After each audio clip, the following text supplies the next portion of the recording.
So welcome to the NFC West. Deandre Hopkins is Jadeveon Clowney on his way out of the division.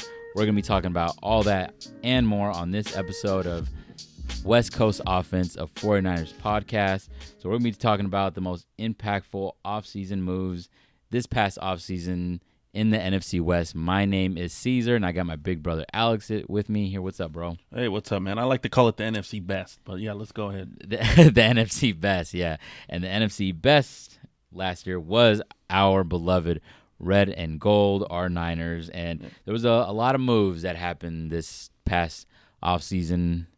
And we're going to get right into it, man. We're going to get with the team that I feel is probably going to be the most scary next season. They're definitely going to be, I think, challenging our crown for NFC West supremacy. And that's the moves that the Arizona Cardinals made. So Let's start off with the biggest move. Probably, arguably this whole offseason, not even just the NFC West, but it's true. The Arizona Cardinals trading for DeAndre Hopkins, arguably a top 5 wide receiver. Where you want to rank him amongst those top 5 is anywhere.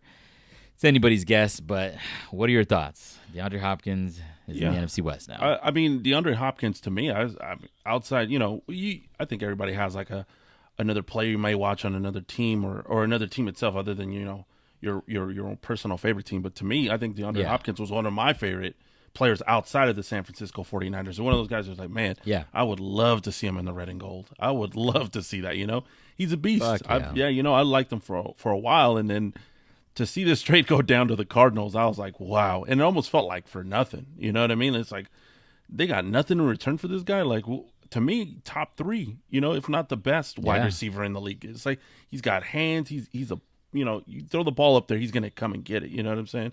So he's durable. Durable, barely misses any games. And he was putting up numbers, with some journeyman quarterbacks, some bums out there. Bums. You know what I'm saying? And then, so a little quick rundown on his past 3 seasons. So 2017, we don't have to, the numbers alone don't speak to DeAndre Hopkins' greatness, but, definitely got to acknowledge it. 2017, 96 receptions, 1,378 yards receiving, 13 touchdowns. 2018, 115 receptions. 1,572 yards receiving, 11 touchdowns. Crazy. 2019, 104 receptions, 1,165 yards receiving, and 7 touchdowns. That's model consistency. Yeah. And so you just know what you're going to get from him day in and day out, and each and every single year. Yeah. And that just moves down everybody else on the depth chart for the Arizona Cardinals, their wide receivers. Everybody down a little bit. So that means whatever. Their best corner is not going to be covering Larry Fitzgerald or Christian Kirk. They're going to be covering Hopkins. Yeah. And what does that do for the rest of the wide receivers on this roster? That shit makes it look hella scary. And Kyler Murray, that little son of a bitch, that man is just going to be – he's good, man. And I'm really kind of afraid of how well he's going to become now because of DeAndre Hopkins. I know, right? To me, it's like we already had to deal with, one quarterback, slippery quarterback. Now we get another slippery quarterback. Obviously, I'm talking about no picnic. Russell Wilson, but now we get another one that, if even you have him in your grasp, that doesn't mean you got him. You got to take him down, and you're giving him more targets, and he's already a threat, and you're giving him another big target, like DeAndre Hopkins. It's just, again, I'm not overlooking the Cardinals. On the offense, you'd be a fool. Yeah, you'd be a fool. They were 5-10-1 last year, last in the division, but they played us tough each and every single game. They did. Yeah. And you think about it now, if you could look at our entire roster, but specifically the defensive side of the ball, we're strong on every single level. Yeah. But you can kind of even argue that the strength goes from, obviously from the front end to the back, but it gets weaker, which each and every single unit. Right. And so, linebackers or defensive line, linebackers, and then you get to like the secondary. It's, damn it, if there's a weakness on this team, it could be our cornerback. So you get like somebody, DeAndre Hopkins, now that gets exposed even more so. And Richard Sherman was a fucking beast. Yeah. We know what happened in the Super Bowl. Yeah. He is a year older. So, don't you feel that they really did, Cliff Kingsbury and what does that dude, Kime or whatever the dude's name is, the general manager from the Cardinals, like they saw a way to maybe attack this defense and kind of attack our weakness, and that could be our secondary by adding Hopkins. Definitely, their offensive acquisition in DeAndre Hopkins definitely attacks our secondary. So it puts more pressure on them to cover, and it puts honestly more pressure too on the line to penetrate. Like we got to get into the backfield a lot quicker than we were before. With key losses like DeForest Buckner, who knows how that's going to play out. So there's a little. Point. There's a little wild cards here and there on that part of how it attacks our defense. I mean, it's going to be interesting to see in week 1. It's going to be right there. Like we're going to see some of it, and then it's going to come later in the year. But at least we may have a little advantage week 1, especially with this type of off season that maybe they're not all the way in sync just yet. So we may be able to get a little bit up on them on that aspect. We kind of might have lucked out a little bit. Just a little bit in early, but then we face them later on, I believe, in week 16 or so. Yeah, so that's going to be like an interesting matchup. And it kind of does feel that I know that the Seahawks are going to be – they're feisty. They just won't die, and that's a rivalry that I don't want to end anytime soon just because whenever we play the Seahawks, it's definitely just feels more important. But now when we're playing like the Cardinals, I feel like that's a rivalry that's kind of brewing. It is. And now we get their second offseason acquisition. This was through the draft. Right. That was incredible. Has the potential to be incredibly impactful. Right.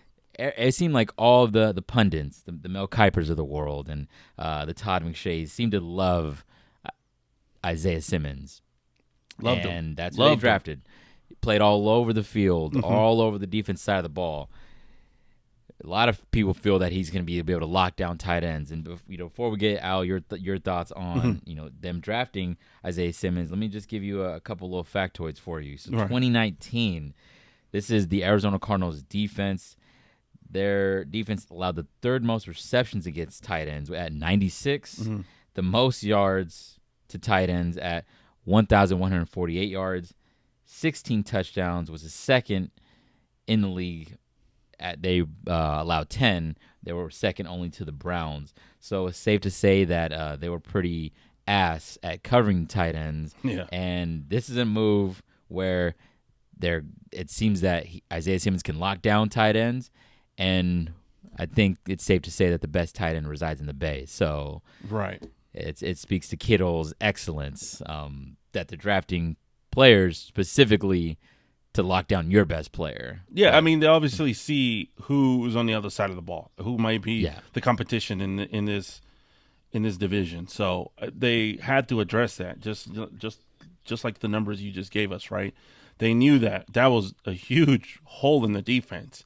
You can watch those games. Kittle abuses anyone who was covering there against the Cardinals. It didn't matter who it was, whether it was in Arizona or was in at Levi Stadium. He killed him. So they had to address that. And I for one, I want to see it. You want to see best on best. So, I mean, I think he's going to abuse him a little bit year 1, or maybe he steps up. Who knows? You know what I'm saying? The defense has always a bigger step up, a little advantage because they're going to be able to catch up a little faster than the offense does. As far as I'm saying, like a draft. Sure. I'm saying like a drafted rookie, whether it's on offense or defense, you're going to see that prevail a little bit more than an offensive player. So I'm ready to see this play out on the field already. And you get, speaking of like this rivalry, I think this could be, let's say if Isaiah Simmons is a player and this man is Pro Bowler, all pro, who knows, it's going to fuel this rivalry that I feel like that is brewing right now because Kittle's a big personality. He talks, I don't want to say he's a big shit talker, but he's a big presence on the field, and he's a big personality. So that's going to probably rub people the wrong way. And, just how physical he plays the game. And Isaiah Simmons, what did he say? Was it his quote? That something about him wanting to guard George Kittle and try to, lock him down. I remember hearing something along those lines. Isaiah Simmons kind of talking about coming into the league, wanting to cover a player like Kittle. So I feel like this is going to add fuel to the fire when it comes to this rivalry. That that could be, something that is just as we might develop that just as much as hatred for the Cardinals as we do for the Seahawks. But no, that's true. That's given if the Seahawks actually or the Cardinals hold up their end of the bargain and become a much better team next season, which I feel like they're going to be. Yeah, I think so too. I think so too. Yeah. And I think one more thing is just not covering Simmons, not just covering Kittle, when he goes out, but let's just say it's a run play and Kittle goes out there to block. He's one of the best blocking tight ends. The tape has proven that. So how is he gonna be able to shed that block or not? That's not what's his name, Doug. What's that dude on Fox Sports 1? I don't know. What was his quote again? Oh my, it was ridiculous. Doug Gottlieb and shit. It was according to him, he's of all not time. a blocker. Come on, not really a blocker. I mean, they killed him. They dragged him through the mud. Like, come on, man. I remember watching that live on TV. My jaw hit the floor. I'm like, this fool would just really just say that. Yeah, not really a blocker. They don't watch these games, man. It's like you got your your intern watching these games because I write some notes down and see what happens. It's like, bro, exactly. I've seen this all the time, man. He's killing people out here. You know what I mean? So that's what I'm saying. I mean, we'll see what he does. Oh yeah, man. Isaiah Simmons might be in for a rude awakening. He's for sure. I hope Kittle gives him his welcome to the NFL moment, week 1. So we'll move on to the team that was second in the division, the Seattle Seahawks. They finished the season at 11-5. And a couple moves we're going to get into. Well, two moves one that's actually not even really official. That's them signing Carlos Hyde. They trade for Quinton Dunbar, and they all signed points of them losing Jadeveon Clowney. But who the fuck knows? Because that man just needs to sign somewhere so we can make this official and I can feel a little better. Because I guess the Browns are just loading up the Brinks truck for him, and he's still not signing with them. So what I don't is know. He waiting for?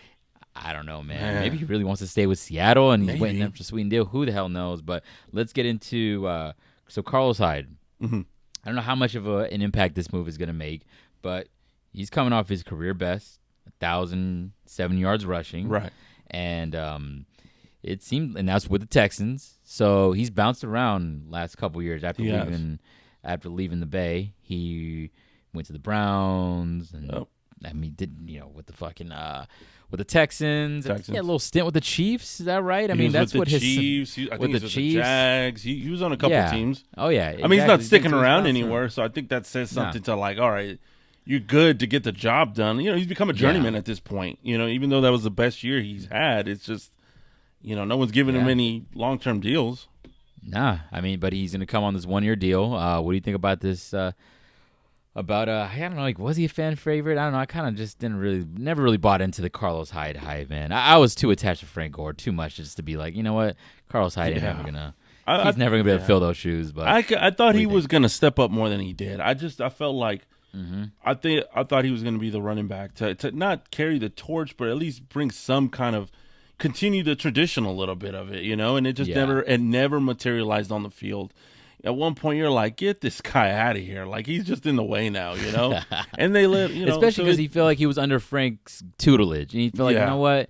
You have so much talent, so maybe you can kind of carry the torch a little bit, but it just didn't really kind of fully materialize. No. As far as him coming to the Seahawks, what kind of an impact do you think that's going to make? Obviously, they got him for those, short yardage situations. But to me, this is what I envision. I envision they running some play up the middle, and then Greenlaw just lays them out, or something. That's what I want to see, anyways. I like it. Yeah, it already. He never did something. I felt like he never materialized for us. He's been around the league. I don't see him as much of a threat. I think this linebacking core is built for anything that you put up against it, and really that's who it attacks. It attacks Greenlaw. It attacks Warner. And Alexander. These are the guys. This is the squad that's going to have to deal with the running game. You know what I mean? So I'm not overly worried about Carlos Hyde playing on the Seahawks. Carlos Hyde, we're not losing any Carlos sleep. Hyde, I think it's safe to say we're not losing any sleep over Carlos Hyde signing with the Seahawks. No. It adds depth. I mean, they had all kinds of crazy injuries last year. Rashad Penny and Procise and Chris Carson. So this definitely adds depth. So the next move that I want to talk about, which is going to be very, very interesting, and that's them trading for Quinton Dunbar, a very low-risk move. They only traded a 5th-round pick for Dunbar. Quinton Dunbar's PFF grade in 2019 was the second highest in the league.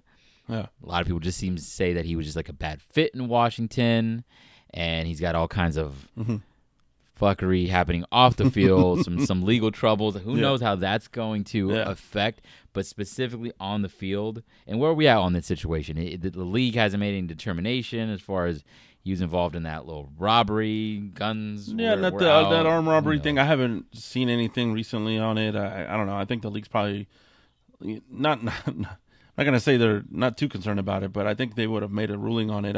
They don't know where we stand. Like, we don't know if we're playing games. We don't know if this season's going to go on, So I think they're waiting for that to be kind of play it out a little bit before they address this. And come on, it looks bad on the surface, really bad. I don't care what anybody's saying. It's just like, if they file charges on you or you getting arrested for this stuff, it's just like, come on, you got to get suspended at least 8 games.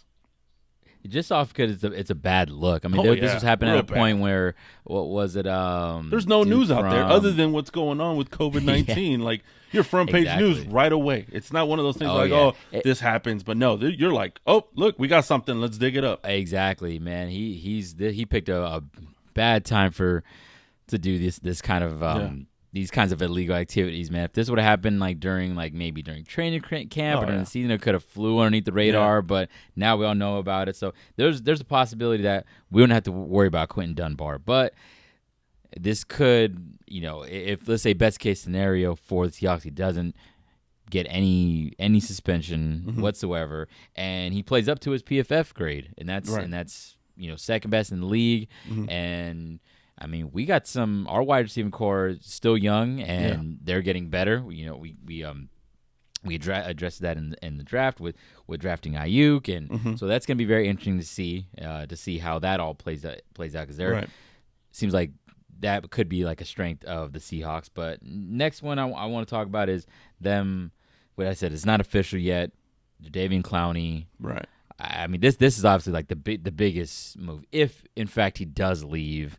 You don't even have to look at the stats. You could just look at the play on the field and know that this dude just wrecks shit every single time he's out there. For the most part, when he seems like when he's trying, but I just hope he packs his bags and is long gone from Seattle. I know. Get him out of there. Somebody sign him already. Like you said, like Browns, get your shit together. I don't know what the deal is here, but let's get this dude signed and out of the division. I mean, you saw what happened against the first game against the Niners. In that Monday night game. Yeah. It's just. And I don't need that. I don't need something crazy happening to Jimmy out there. He's getting sacked, blindside sack, and he just gets broken in half or something crazy. Exactly. What I mean? God, exactly. Yeah. And I mean, what was it? Clowney was the one who hurt Carson Wentz in the playoff game. So it's just that I'm pretty confident, right? That's what. Exactly. With the little helmet to helmet hit. You could argue whether or not it was that was a dirty. We're gonna say dirty, exactly, just because he was wearing a Seahawks jersey. Exactly. Any other jersey. Maybe you could look the other way, but he's wearing that ugly ass Seahawks jersey. Yeah. So he's guilty. So hopefully, Jadeveon Clowney, even though it's not official yet, is well on his way to Cleveland or just anywhere else besides the NFC West. That would be very nice. So let's move on to the St. Louis Rams. 9-7 last year, 3rd in the division. They already get an F grade for me this offseason just because those uniforms are god awful. Yeah. They're hideous. So do they are we talking about the St. Louis Rams or the LA Rams? Oh yeah, the St. Louis Rams. That's how much they fell off going to the Super Bowl. I feel like exactly. I think it's still probably that. I'm still upset at Kurt Warner, and I still got that hatred from the Mark Bolger era and stuff. Probably. But yes, the Los Angeles Rams. Yeah, and they still get the F grade for me. I don't care if they were in St. Louis or Los Angeles. There's no uniforms. New uniforms are hideous. Yeah, and I don't know how you messed that up. I mean, I'll be honest. It's easy to get it right. It's so easy to get it right. I mean, I like uniforms. I like a good laid out uniform. Oh, yeah, exactly. So to me, I'm like, how do you mess this up? Just pull up some film, and there you go. It's like almost a copy and paste situation, maybe with a little modern twist on it. Gradient numbers. It looks like you got plastic on it. It just looks like you changed the logo. It's like, come on, man. Like. It's the most easiest thing to do, and I think we're going to be doing some live producing. I think we just kind of might as well just do the next podcast in this slow off season on on the best uniforms in Niners history. That would be that'd be a good one. Yeah, maybe we could do that. Yeah. We'll talk about that off air, off the record. Yeah. But yeah, terrible unis. Let's get into some of the moves, some of the most impactful moves for them. So they lose Cory Littleton, linebacker. Yep. He goes to Las Vegas Raiders. Their leading tackler, and then they also lose Dante Fowler, which was second on the team in sacks, defensive end. He goes to the Falcons. So already a defense that I feel wasn't. I mean, besides fucking what? Why am I blanking on his name? Like the best defensive player in the whole league, 99. Why am I forgetting his name right now? Aaron Donald? Aaron Donald, yes, Aaron Donald. Wow. I was just so thrown off by those uniforms. I could only, that's all I picture is those. I think those the names on that unis. team is what just blew you away. You felt like they had some good players, and they just didn't produce. It's just like, okay, I mean, that's why they got rid of Wade Phillips, but I mean, I don't think it. Yeah. Well, it's his scheme and everything. He's a defensive coordinator, but I don't know. It's like, how do you not make this work? Yeah, exactly. So, and then it's like, it just feels like their defense is going to take a huge step back again. And then they lost Clay Matthews, who I thought, this dude, what is he really going to bring? It seems like he was more of a name and a look than at this point of his career than him getting recognition from his play on the field. But I actually thought he played pretty well, last year in some of the games against the Niners too. So, and the Rams still played us tough. Kind of, but more so in the second meeting in Santa Clara. That first game, we kind of defensively just absolutely just dominated them. Yeah, and I think next season when we play the game, we should be able to have our way. If we can kind of contain Aaron Donald, then we should handle them in both matchups. Right. They re-signed Andrew Whitworth, who.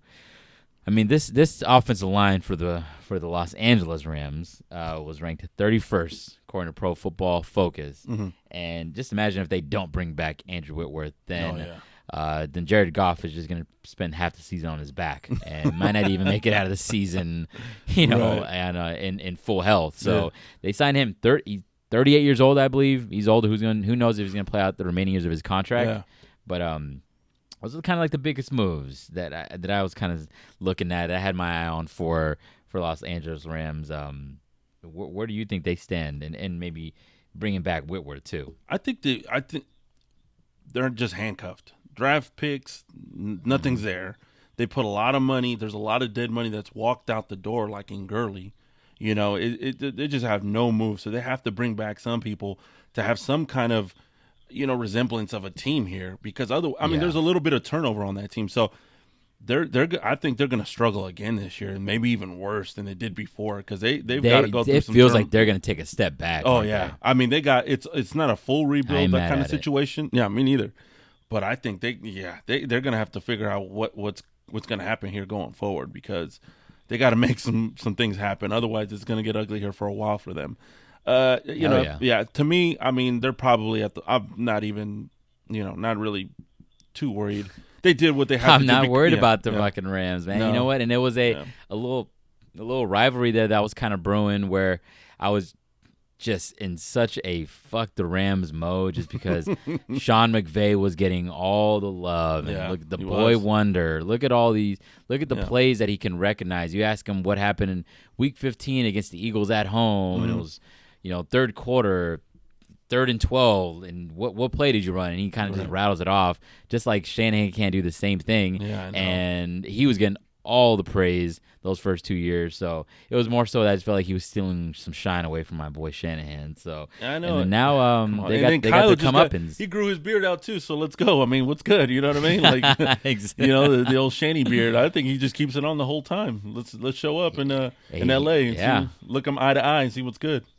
Hell yeah, man! If we're comparing their two beards, I think Shanny's beard game is a little bit stronger. I think so too. That could be the bias in me, but I think the Rams are definitely, man. They're gonna take a step back, and we should handle them pretty easily. I think next season. No, they got Jalen Ramsey. He's still a hell of a player. Mm-hmm. I'm not a believer in Goff.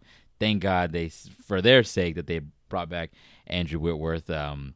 And you know what? We didn't even talk about Todd Gurley because it's like he really wasn't on the field like last year. How much of a factor was he really? Nothing really. I mean, they whatever. He's gone. Yeah, I'm more not of worried it about them losing productivity Yeah. in Cory Littleton and Dante Fowler. Mm-hmm. So yeah, man, we both think that the Rams are going to take a step back. Any final thoughts on this offseason moves in the NFC West? I think for me, as far as the Seattle rivalry is going to be there. Russell Wilson's still the quarterback. He still can will this team into something, So I think with them and the Cardinals, obviously on the come up, I think it's going to be one of those three-way races, kind of, because it doesn't come easy. Yeah. Like, it's a whole new year, and especially what's going on now. The whole schedule been thrown off, so you just don't know. The only thing I think what's good for the Niners, and I think it gives them an advantage, is that there's a lot of people coming back to the team, defensive and offensively. Yeah. So there's going to be a little more cohesiveness there, especially in the Shanahan system on the offensive side of the ball. That's going to help us. So I think there's that. That's a good point. Right? And then, again, they've made some moves. Seahawks made some moves. Cardinals made some moves to kind of bolster their offense a little bit here and there, but I don't know how much, and I don't know how much that's really going to impact. But it's going to be tough. I know there's a lot of, people predicting like 14-2 and all that. I'm like, I don't know. Like, there's a Super Bowl hangover as well. You just don't know how they're going to play. And I think some of this may come into account now, with this type of offseason. So I don't know. That's why I'm like, hey, people are not going to be caught off guard. They called the Niners pretenders for a reason. And, because like, oh, they haven't done it yet. Yeah, they haven't done it yet, but they're doing it now, even all the way up through the Super Bowl, all the way up to the Super Bowl. So Indeed. I think it's going to be tough. I think still Niners take number one, and then it could be 2-3 could be Cardinals. Let's just say Cardinals, Seahawks are close. And then way at the bottom is the old St. Louis / LA Rams. Here you go. Yeah. So you're saying it's gonna go, Niners, Seahawks, Cardinals, 3 miles of shit, and then the St. Louis Rams. So they're at the bottom of the barrel, and we're not gonna let the Niners have that Super Bowl hangover because we're still screaming. We're hashtagging Revenge Tour 2020. Definitely. And you know what? You want to talk about the Cardinals and some of these other, specifically the Cardinals bolstering their offense and getting a top 5 player arguably in their position. Well, the Niners match that, not necessarily a wide receiver, but they got Trent Williams, so they're kind of matching a power move with the power move. Definitely. So it's like, all right, cool, you got DeAndre Hopkins, we got Trent Williams, so we can almost make DeAndre Hopkins non-effective because we'll just run the ball down your throat right behind Trent Williams. Exactly. You know what I'm saying? So it's like, and then we could just let loose our pass rush. That's going to be interesting, bro. I hope we have football this season, even without fans. I don't give a shit. They can just put some CGI fans in there for all I care. Pump some fake crowd noise in there. So, yeah, that was our episode on the biggest offseason moves in the 2020 offseason in the NFC West. So all of our content is available on YouTube and also Apple Podcasts. Thank you guys for listening.